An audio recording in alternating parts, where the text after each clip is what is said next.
ఇంచుమించుగా సంవత్సరం తర్వాత పాత్రికేయ మిత్రులను ఉద్దేశించి నేను ప్రసంగిస్తా ఉన్నాను.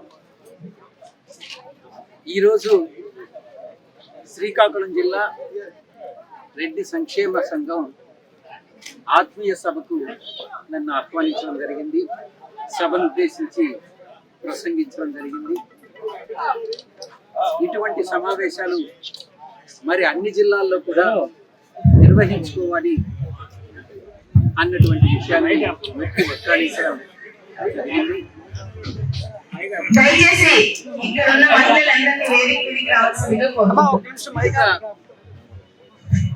సామాజిక వర్గ సంబంధించినటువంటి వర్గానికి సంబంధించిన విషయాలు పక్కన పెడితే రెండు విషయాల్ని ముఖ్యంగా పాత్రికేయ మిత్రులతో నేను షేర్ చేసుకోవడం జరుగుతుంది. ఒకటి, అటు దక్షిణ నుంచి కానీ వస్తే పొట్టి శ్రీరాములు గారి నెల్లూరు జిల్లాగా ప్రకటించడం జరిగింది, ప్రకాశం జిల్లాగా ప్రకటించడం జరిగింది,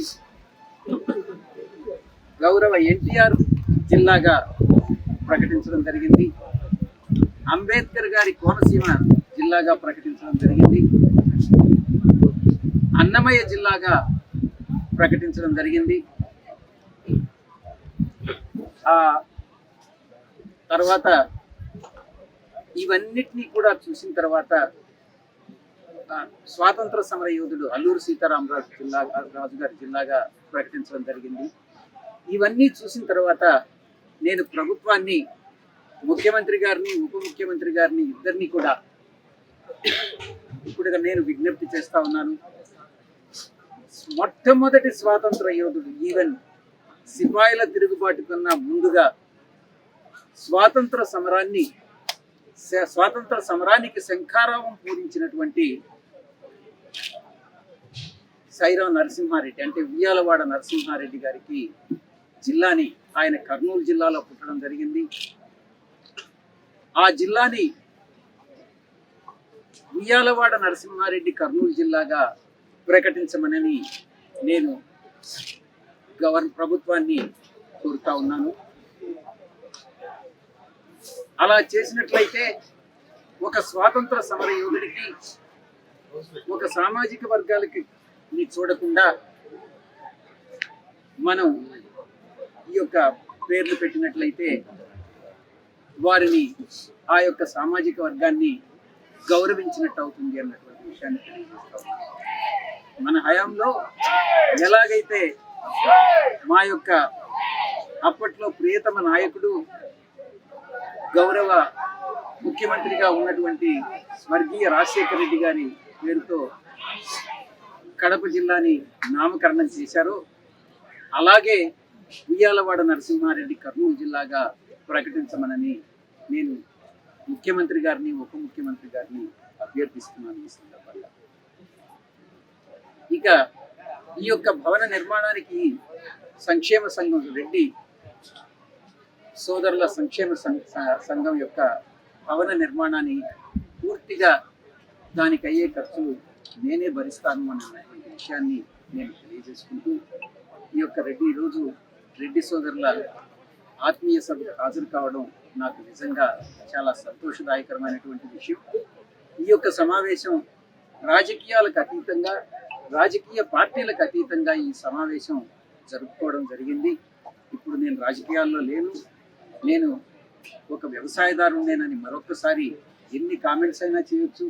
చాలామంది ఇంటర్నెట్, సోషల్ మీడియా మూలంగా చాలా సెటైర్లన్నీ వేస్తూ ఉన్నారు. ఇవన్నీ కూడా నాకు తెలుసు.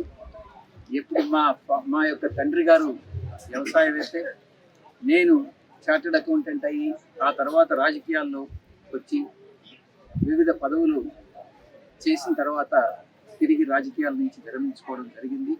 నేను ఏ పార్టీలో చేరలేదు. కొంతమంది అన్నట్టుగా నేను ఏ ప్రలోభాలకి లొంగలేదు, ఏ పార్టీలో చేరాలని నేను అనుకోలేదు, ఎటువంటి భయాలకు నేను లొంగేవాడిని కాదు. నా మీద చాలా ఒత్తిళ్ళు వచ్చాయి, చాలా ఒత్తిళ్ళు వచ్చాయి. ఆ ఒత్తిళ్ళన్నిటికీ కూడా నేను లొంగలేదు అన్నటువంటి విషయాన్ని పత్రికాముఖంగా నా పాత్రికేయ మిత్రులందరికీ కూడా నేను తెలియజేసుకుంటాను. ఇంకా మీరు ఏదైనా ప్రశ్నలు అడిగితే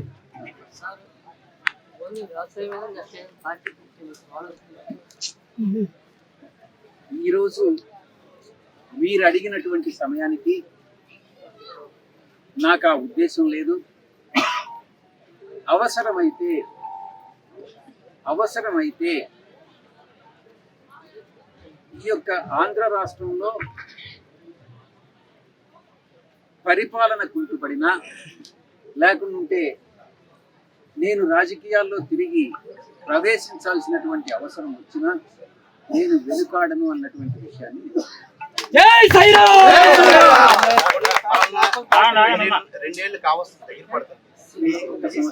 జనవరి 25వ తారీఖున నేను రాజ్యసభ సభ్యత్వానికి, జనవరి 26వ తారీఖున నేను వైఎస్ఆర్ కాంగ్రెస్ పార్టీకి రాజీనామా చేయడం జరిగింది. ఇంచుమించుగా సంవత్సరం రోజులు నేను వ్యవసాయం చేసుకుంటా ఉన్నాను. అంతేగాని రాజకీయాల్లో నేను ఏ కామెంట్స్ కూడా ఏది వ్యాఖ్యానించలేదు, ఎవరిని గురించి మాట్లాడలేదు. అటు ప్రతిపక్షం గురించి కానీ పాలకపక్షం గురించి కానీ నేను ఎక్కడ మాట్లాడినటువంటి సందర్భం లేదు. మొట్టమొదటిసారిగా ఈ ఆత్మీయ సమావేశానికి సంవత్సరం రోజుల తర్వాత వ్యవసాయం చేసుకుంటున్నామన్నా గత ప్రభుత్వంలో మీరే సెకండ్ ప్లేస్ లో ఉన్నారు. విజయసాయి రెడ్డి అంటే ఒక సో ఈ రెండు దగ్గర 2 ఏళ్ళు కావస్తున్నటువంటి కూటమి పాలన ఎలా ఉందంటే ఆ అనుభవంతో విజయసాయి రెడ్డి కూటమి పాలన ఎలా ఉంది, ప్రతిపక్షం పాత్ర ఎలా ఉంది అన్నటువంటిది ఈరోజు నేను చెప్పేటటువంటి పరిస్థితి లేదు. అది అవసరమైనప్పుడు, ఆ సందర్భం వచ్చినప్పుడు తప్పకుండా కూటమి పరిపాలన ఎలా ఉంది, ప్రతిపక్ష పాత్ర ఎలా ఉంది అన్నటువంటిది మీకు తప్పకుండా మీరు గతంలో ప్రభుత్వంలో కీలక పాత్ర ఉన్నారు. అప్పుడు ఈ రాష్ట్రాల జిల్లాల పేర్లు మార్చినప్పుడు ఈ సలహా ఇచ్చారు సార్ వాళ్ళకి? ఇవ్వలేదు. అప్పట్లో నాకు ఈ ఐడియా రాలేదు. ఇప్పుడు ఈ తర్వాత నేను రాజీనామా చేసిన తర్వాత ఒక 10 నెలల కాలంగా నాకు ఉన్నటువంటి సమయంతో నేను వివిధ పుస్తకాలను చదువుకుంటూ నేను వ్యవసాయం చేసుకుంటూ కాలం గడిపినటువంటి నేపథ్యంలో ఇలా చేస్తే బాగుంటుంది అన్నటువంటి అభిప్రాయం నాకు కలిగింది. దాన్ని సభాముఖంగా నేను ప్రభుత్వానికి సముచిత స్థానం ఉండాలని చెప్తున్నారు. ఇప్పుడు సముచిత స్థానంలో మీరే తటస్థంగా ఉండిపోతున్నారు. ఈ పరిస్థితుల్లో వాళ్ళకి రాజకీయంగా ఎలా తీసుకురాగలరు? నేను సభాముఖంగా ఒకటే తెలియజేసుకున్నాను.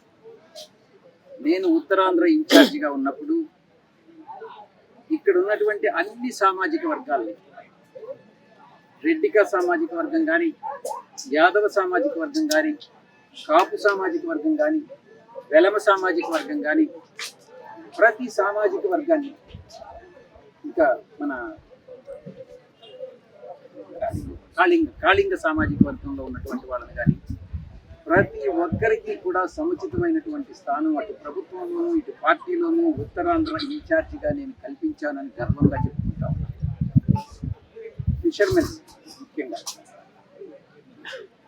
ఎక్కడ లేని ప్రాధాన్యత ఇచ్చి యాదవులకి ఒక బీచ్లో ఒక కృష్ణుడి విగ్రహం పెట్టించాను.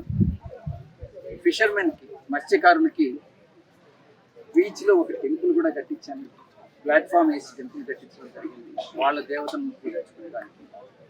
నా వంతు కృషి ఉత్తరాంధ్ర ఇన్ఛార్జిగా నేను సంతృప్తికరంగా నిర్వహించాను. కులాలకు అతీతంగా, అంటే కుల మత భేదాలు లేకుండా నేను చేశాను అన్నటువంటిది సగర్వంగా నేను సార్ ఒత్తిడి మొన్న చేసినటువంటి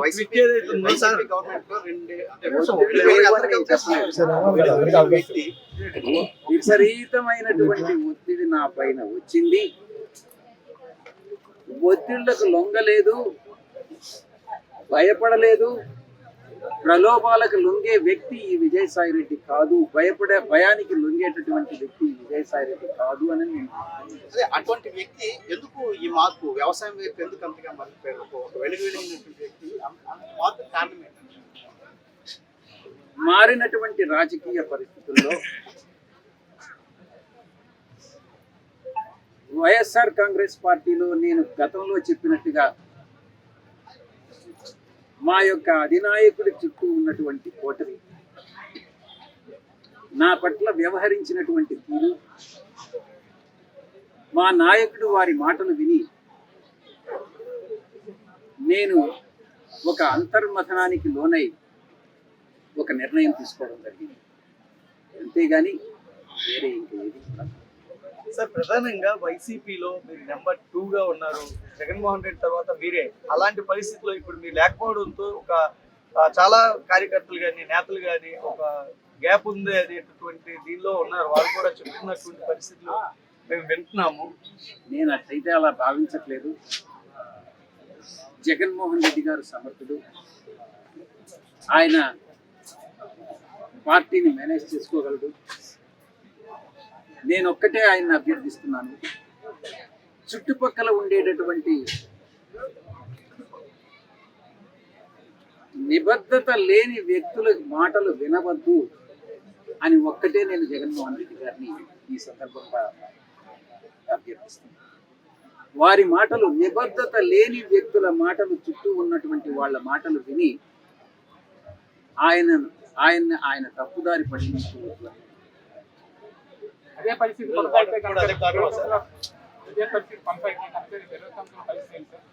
నాకు తెలియదు. నేను భవిష్యత్తు వాడిని నేను వినిపించలేదు. నాకు సార్, మీరు మనం చేసినటువంటి ట్వీట్ ని కూటమి ప్రభుత్వం తమకు అనుకూలంగా వాళ్ళు చెప్తున్నటువంటి పరిస్థితులు అసలు ట్వీట్ తాలూకా అర్థం ఏంటి? మొన్న సమ్మిట్ తాలూకు నేను ఒకటే చెప్తా ఉన్నాను, చాలా ముఖ్యమైనటువంటి విషయం. రాజకీయ నాయకులందరూ, రాజకీయ పార్టీలందరూ కూడా, అన్ని పార్టీలు ప్రజలను ఎలా మభ్య పెడతారు అన్నటువంటిది ఇది ఒక ఉదాహరణ. మీరు 1995 నుంచి 2004 వరకు చంద్రబాబు నాయుడు గారు ముఖ్యమంత్రిగా అప్పట్లో సమైక్య ఆంధ్రప్రదేశ్ని పరిపాలించడం జరిగింది. అప్పట్లో నాకు తెలిసి 3ో 5ో బిజినెస్ సమ్మిట్లు పెట్టారు ఆయన. పలుసార్లు స్విట్జర్లాండ్లో డావోస్కి వెళ్ళడం జరిగింది. కొన్ని లక్షల కోట్లకి ఎంఓయూలు ఎంటర్ కావడం జరిగింది. ఆ తర్వాత మళ్ళీ తిరిగి 2014లో బాబు గారు అధికారంలోకి వచ్చారు. 2019 వరకు పరిపాలన చేశారు. అప్పుడు కూడా నాకు తెలిసి ఒక 2ో 3ో సమ్మిట్లు పెట్టడం జరిగింది. నాకు గుర్తుండేంత వరకు 13 లక్షల కోట్ల రూపాయల ఎంఓయూలు ఎంటర్ కావడం జరిగింది. ఆ తర్వాత వైఎస్ఆర్సీపీ అధికారంలోకి వచ్చింది 2019లో. 2024 వరకు పరిపాలించింది. అప్పుడు కూడా నాకు తెలిసి ఒక 2 సమ్మిట్లు జరిగాయి. ఈ యొక్క కరోనా పోయిన తర్వాత వైఎస్ఆర్సీపీ హయాంలో కూడా ఇదే రకంగా కొన్ని లక్షల కోట్ల రూపాయల ఎంఓయూలు ఎంటర్ కావడం జరిగింది. ప్రజలను మభ్యపెట్టే దానికోసంగానే రాజకీయ నాయకులు, రాజకీయ పక్షాలు ఉపయోగించుకుంటున్నాయే తప్ప చిత్తశుద్ధితో జెన్యూన్గా నిజంగా ఎంటర్ అయ్యేటటువంటి ఎంఓఈలు చాలా చాలా కొద్దిగా ఉంటాయని నేను తెలియజేసుకుంటా ఉన్నాను. రీసెంట్గా జరిగినటువంటి ఇన్వెస్టర్ మీట్లో మనకు గుర్తుండే ఉంది. ఇప్పుడు 13 లక్షల కోట్ల రూపాయల నుంచి 600 పైచులకు ఎంఓయూలు ఎంటర్ అయ్యారు. నేను ట్వీట్ కూడా చేశాను. ఆ ట్వీట్ని ఎవరు ఏ రకంగా అన్వయించుకున్నా నాకైతే అభ్యంతరం లేదు. నా యొక్క ఉద్దేశం, రాజకీయ నాయకులు, రాజకీయ పక్షాలు ప్రజలను మభ్యపెడుతున్నాయి అన్నటువంటి పాయింట్ని మాత్రం నేను మెసేజ్ని పంపించదలుచుకున్నాను. అది నా సార్, లెక్కర్ స్కామ్ నిందితుడు వాసుదేవ్ రెడ్డి అక్టోబర్లో మాత్రం ఇంపాక్ట్ ఎలా ఉంటుంది సార్ కేసు? ఇది ప్రస్తుతం విచారణలో ఉన్నటువంటి విషయం. దీని గురించి నేనేం మాట్లాడతాను సార్? ఒక మాట అండి, రాజకీయంగా ఇక్కడ ఉన్నటువంటి రెడ్డిలకి చైతన్యం కావాలి మీరు కోరారు. దానికి మీ సహాయ సహకారాలు ఎలా ఉంటాయి? దానికి సంబంధించినటువంటి నాయకులు ఎవరైనా ఉంటారు? మీరే చూస్తారు కదా, వెయిట్ చేయండి, తొందర ఎందుకు? సార్, ఏ బుక్స్ చదువుతున్నారు? వ్యవసాయం ఏ వ్యవసాయం చేస్తున్నారు? బుక్స్ వల్ల వచ్చిన మార్పులు పుస్తక పఠనం అనేటువంటిది గొప్ప విషయం. నేను మామూలుగా నాకు ఇంట్రెస్ట్ ఉండే సబ్జెక్టు ఖగోళ శాస్త్రం. నేను ఏదో చార్టెడ్ అకౌంటెంట్ అయ్యాను, కానీ ఎక్కువ పుస్తకాలు నేను ఖగోళ శాస్త్రం రాష్ట్రాన్ని. కొన్ని పుస్తకాలు చరిత్రను గురించి కూడా నాకు చాలా చరిత్ర కానీ, లేకుంటే జియాలజీ కానీ, లేకుంటే జీవరాశుల పరిణామక్రమం కానీ, లేకుంటే ఖగోళ శాస్త్రం గురించి పుస్తకాలు ఎక్కువగా దానిలో ఉన్నటువంటి ఆనందం నిజంగా నిర్వచనీయం. గతంలో భీమిల్లో ఇల్లు కట్టుకుంటాను, ఇక్కడ అందుబాటులో ఉంటాను, వ్యవసాయం చేస్తాను. మీకు తెలుసు కదా, భీముల్లో ఇల్లు కట్టుకోవాలని అంటే ఎవరు ఎన్ని ఇబ్బందులు క్రియేట్ చేస్తున్నారనేది మీ అందరికీ కూడా తెలుసు, పత్రికా విలేకరులందరికీ. వాటికన్నిటికీ భయపడేటటువంటి వ్యక్తిని కాదు. దాని గురించి నేను వ్యాఖ్యానించిన అది సార్. అయితే 2029 పార్టీ దగ్గర పోటీ చేసే మీ సొంత పార్టీ నేను చెప్పాను కదా, ఈ రోజుకి మీతో మాట్లాడే సమయానికి నాకు ఎటువంటి ఐడియా లేదు. మీరేమన్నా కోరుకుంటున్నారా? చాలా మంది కోరుకుంటున్నారు. అదే చెప్తున్నాను, జగన్మోహన్ రెడ్డి గారు మళ్ళీ పిలవాలని చెప్పండి. మీరైతే రాజకీయాల్లో యాక్టివ్ ఉండదు. ఆయన పిలిస్తే వెళ్తారు సార్. వైసీపీలో ఉన్న అసలు వదలకి నాయకత్వాన్ని సార్ జగన్మోహన్ రెడ్డి గారు ఆహ్వానిస్తే మళ్ళీ అంటే జగన్మోహన్ రెడ్డి గారు మళ్ళీ పార్టీకి మీ సేవ అవసరం అనుకుని ఆహ్వానిస్తున్నారు. అందరూ కోరుకుంటున్నారు. కొన్ని ఊహాజనితమైనటువంటి ప్రశ్నలకి నేను జవాబు చెప్పాను. హైపోథెటికల్ క్వశ్చన్స్ అంటారు, కాబట్టి నేను జవాబు చెప్పలేనటువంటి. అంటే రెడ్డి అంటే సార్ మీరే చెప్పారు, రెడ్డి అంటే పాలకుడు అని చెప్పి. ఒకప్పుడు పాలించిన వ్యక్తి ఇప్పుడు మళ్ళీ రెడ్డిగా ఉన్నటువంటి వ్యక్తి సైలెంట్ అయిపోయి పాలకుడు కాకూడదు అని ఏమైనా ఉందా? కాకూడదని కాదు, అదే అంటున్నాను సార్. అటువంటి వ్యక్తి ఆ పాలకుడు ఎందుకు స్తబ్దుగా ఉంటున్నాడు, ఎప్పుడు మళ్ళీ ఛాన్స్ తీసుకుంటారు? సందర్భానుసారంగా ఎప్పుడు ఏం చేయాలి అన్నటువంటిది ఆ యొక్క మనిషి స్వభావాన్ని బట్టి నిర్ణయించుకోవడం.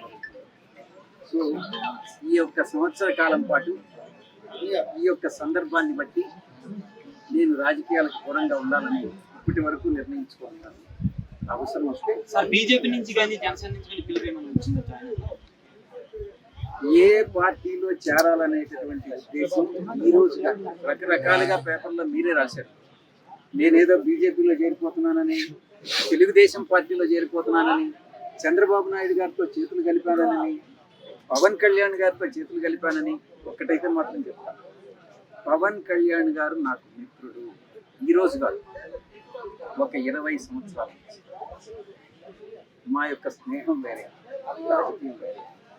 నేను ఏ రోజు పవన్ కళ్యాణ్ గారిని ఒక మాట అనలేదు, భవిష్యత్తులో అనను కూడా. ఇది నా యొక్క దృఢ సంకల్పం. ఇంకా రాజకీయ రంగ ప్రవేశం అన్నటువంటిది పరిస్థితులను బట్టి ఏ రకంగా నేను నిష్క్రమించానో అవసరమైతే తిరిగి రాజకీయంలోకి రావడానికి కూడా నేను బీజేపీ నుంచి కానీ, జనసేనలో కానీ, తెలుగుదేశం నుంచి కానీ, వైఎస్ఆర్సీపీ నుంచి కానీ, కాంగ్రెస్ నుంచి కానీ, కమ్యూనిస్టుల నుంచి కానీ నాకు ఎటువంటి ఆహ్వానము లేదు. నేను చేరే ఉద్దేశం. సార్ మీ ఇప్పుడే చెప్పినట్టుగా రాజశేఖర రెడ్డి ఏదైతే గురువు గారు అని చెప్పారో, ఆయన కేవీపీ ఎలా అయితే సమీ ఉందో మీకు జగన్ గారికి అంత పెంకాలు బంధం అంటారు. అలాంటి వ్యక్తిని దూరం చేసే వ్యక్తి కోటరీ ఎవరు సార్? అంత వ్యక్తులు ఎవరున్నారు సార్ అవతల వైపు? మీకు తెలిసి నన్ను అడగడం అనేది అన్యాయం. భవన నిర్మాణం ఎప్పుడు సార్ పూర్తవుగా? ప్లాన్ మాడిఫై చేయమన్నా, ప్లాన్స్ మాడిఫై చేసిన తర్వాత ఈ 1.62 ఎకరాలు ఏదైతే ఉందో దీన్ని ఇంకా కొంచెం విస్తరించాలన్నటువంటిది నా ఉద్దేశం. ఇంకొక ఎకరా ఈ సైడ్ కానీ ఎవరైనా అమ్మితే కొని ఒక 2.6 ఎకరాలు చేసి భవనాన్ని విశాలంగా సామాజిక వర్గానికి ఉపయోగపడే విధంగా తీర్చిదిద్దామన్నటువంటి నా సంకల్పం. భవన నిర్మాణంపై అయ్యేటటువంటి ఖర్చు నేను భరిస్తాను. దీన్ని ఎక్స్పాండ్ చేసేదానికి వాళ్ళు సామాజిక వర్గం నుంచి విరాళాలు. సార్ శ్రీకాకుళం మీద ఏమైనా కొంచెం ఫోకస్ పెట్టే అవకాశం ఉన్నాయా? శ్రీకాకుళం మాత్రమే ఎందుకు? మీరే చెప్పారు, ఉత్తరాంధ్రలో వెనుకబడి జిల్లా. మీరు చెప్పారు ఏమని? నేను ఇంతకుముందు నెంబర్ 2 కాదు, నెంబర్ 2 అని మీరే చెప్పారు. నేను దానికి కూడా ఏమన్నాను. మీరు చెప్పినట్టుగా నెంబర్ 2గా ఉన్నటువంటి వ్యక్తిని ఒక శ్రీకాకుళం జిల్లా మీదనే ఎందుకు ఫోకస్ పెడతాను? పెడితే రాష్ట్రం 13 జిల్లాల మీద అంతే కదా. ఉత్తరాంధ్ర ఉత్తరాంధ్ర మొట్టమొదటిసారికి ఇక్కడ మీకు ఒక విషయం చెప్పాలి. వైఎస్ఆర్సీపీలో ఉన్నప్పుడు చేరినప్పుడు 2011 నుంచి నేను వైఎస్ఆర్సీపీలో 2025 ఈ యొక్క 10 సంవత్సరాల కాలం అంటే 13-14 సంవత్సరాల కాలం అన్ని జిల్లాల్లో ప్రతి జిల్లాలో ఉన్నటువంటి అప్పట్లో ఉన్నటువంటి 13 జిల్లాలకి ఒక కడప జిల్లా తప్ప మిగతా 12 జిల్లాలకి ఏదో ఒక సమయంలో నేను రీజనల్ కోఆర్డినేటర్గా పనిచేశాను, కేంద్ర కార్యాలయంలో పనిచేశాను. నేను ఉత్తరాంధ్రకే పరిమితం కాలేదు, ఉత్తరాంధ్రకి ఎక్కువ కాలం పనిచేశాను. మిగతా అన్ని జిల్లాల్లో కూడా పనిచేసినటువంటి అనుభవం నాకు. కాబట్టి ఒక్క శ్రీకాకుళం జిల్లాకే పరిమితం అవుతానటువంటిది కరెక్ట్ కాదు. శ్రీకాకుళం జిల్లాకి చేయాల్సిందంతా కూడా చేస్తాను అని సార్, హైకమాండ్ ఒత్తిడితోనే టీటీడీ లడ్డూలోని కల్తీ నెయ్యిని అడ్డుకోలేకపోయిందని చెప్పి ధర్మారెడ్డి అన్నారు. విచారణలో ఉంది కదా కేసు, దీని గురించి నేను కామెంట్ చేయొచ్చా? కోర్టు పరిధిలో ఉన్నటువంటి విచారణ పరిధిలో ఉన్నటువంటి అంశాలను గురించి మనం మాట్లాడుతున్నాం. Thank you sir.